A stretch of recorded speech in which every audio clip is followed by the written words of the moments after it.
पिता, पुत्र और पवित्र आत्मा के नाम में आमीन। 13वें मंगलवार, पास्का का चौथा सप्ताह, फतिमा की महारानी संत मैरी डोमिनिका। पहला पाठ, प्रेरित चरित्र अध्याय 11 19 से 26। स्तेफनुस को लेकर यरूशलेम में अत्याचार प्रारंभ हुआ था। जो लोग इसके कारण बिखर गए थे वे फेनिशिया, कुप्रुस तथा अंताकिया तक पहुंच गए। वे यहूदियों के अतिरिक्त किसी को सुसमाचार नहीं सुनाते थे, किंतु उनमें से कुछ कुप्रुस तथा कुरेने के निवासी थे और वे अंताकिया पहुंचकर यूनानियों को भी प्रभु ईसा का सुसमाचार सुनाते थे। प्रभु उनकी सहायता करता था। बहुत से लोग विश्वासी बनकर प्रभु की ओर अभिमुख हो गए। यरूशलेम की कलीसिया ने उन बातों की चर्चा सुनी और उसने बरनबास को अंताकिया भेजा। जब बरनबास ने वहां पहुंचकर ईश्वरीय अनुग्रह का प्रभाव देखा तो वो आनंदित हो उठा। उसने सबों से अनुरोध किया कि वे सारे हृदय से प्रभु के प्रति ईमानदार बने रहें, क्योंकि वो भला मनुष्य था और पवित्र आत्मा तथा विश्वास से परिपूर्ण था। इस प्रकार बहुत से लोग प्रभु के शिष्यों में सम्मिलित हो गए। इसके बाद बरनबास शाऊल की खोज में तरसुस चला गया और उसका पता लगाकर उसे अंताकिया ले आया। दोनों एक पूरे वर्ष तक वहाँ की कलीसिया के यहाँ रहकर बहुत से लोगों को शिक्षा देते रहे। अंताकिया में शिष्य को पहले पहल मसीही नाम मिला। सुसमाचार यूहन्ना अध्याय 10 22 से 30। उन दिनों यरूशलेम में प्रतिष्ठापन पर्व मनाया जा रहा था। जाड़े का समय था। ईसा मंदिर में सुलेमान के मंडप में टहल रहा था।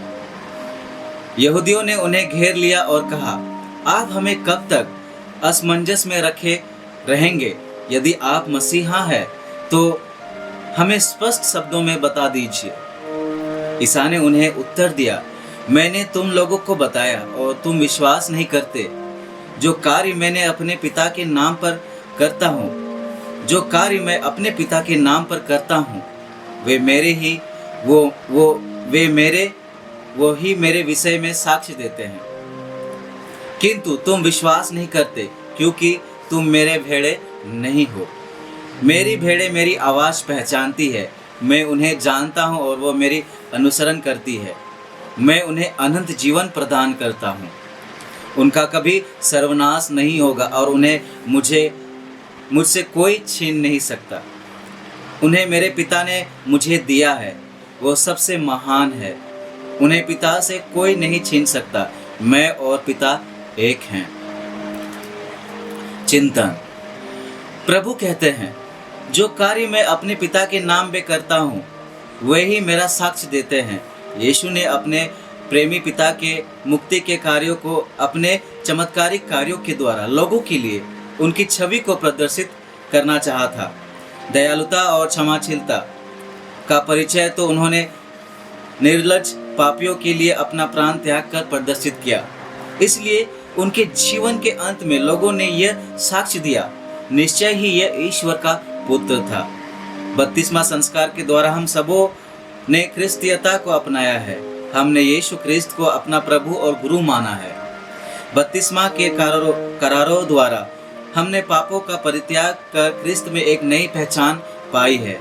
आज यीशु क्रिस्त की तरह हमें भी निमंत्रण दिया जाता है कि आज हम अपने क्रिस्तीयता की पहचान रखें।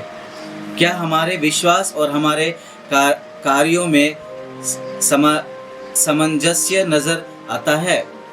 बपतिस्मा के करारों के मध्य नजर क्या हम खुद को क्रिस्तीय कह सकते हैं? अनुवाक्य। हे समस्त जातियों, प्रभु की स्तुति करो। जय घोष, हालेलुया। प्रभु कहते हैं, मेरी भेड़ें मेरी आवाज़ पहचानती है। मैं उन्हें जानता हूँ और वो मेरा अनुसरण करती है। हालेलुया। पिता, पुत्र और पवित्र आत्मा के नाम में आमीन। ईश्वर को धन्यवाद।